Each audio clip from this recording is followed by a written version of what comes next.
Me, 20. How many years have you lived here? 5 years in camp. Yes. This is Neil McFarquhar of the New York Times.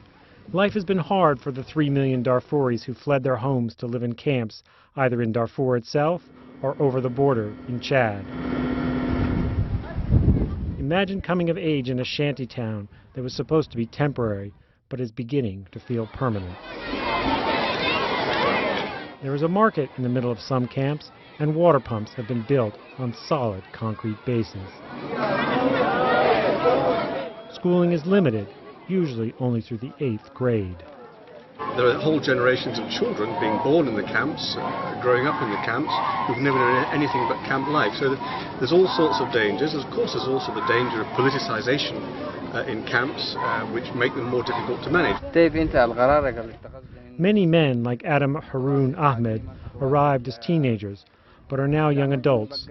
They constitute a group referred to here as the Shabab, Arabic for young men.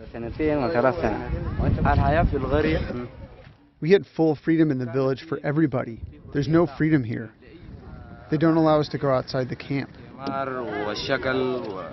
Brutal things caused us to change our views. A rising political force in the camps, the young men are increasingly angry and outspoken about their uncertain fate and the insecurity that troubles their lives. They also strain against the traditional tribal leaders, or sheikhs. UN officials say the Shabab take justice into their own hands, organizing vigilante squads to punish anyone who speaks of compromise with the Sudanese government.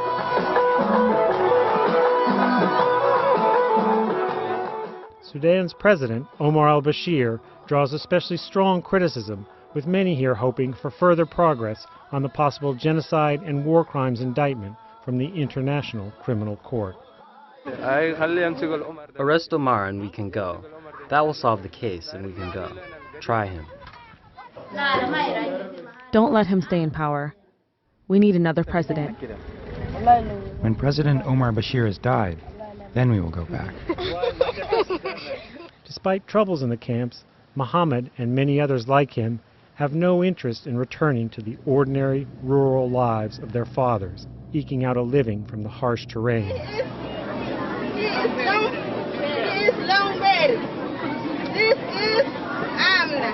They all say that their main concern now is getting an education, especially English.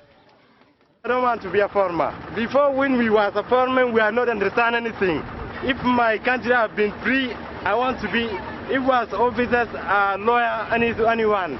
When I be education man, I would like to get back in my country to see the right ways and the protection of my family. Some experts say life in the camps has at least raised the youth's awareness of important issues, like human rights, and fostered a national identity of what it means to be Sudanese, what it means to be educated. This is a dehumanizing experience. It's an experience which takes people away from their natural environment, makes it more difficult for many of them to go back to what was their normal activities before, whether it be farming or something else. More? I can't stay more. I'm afraid.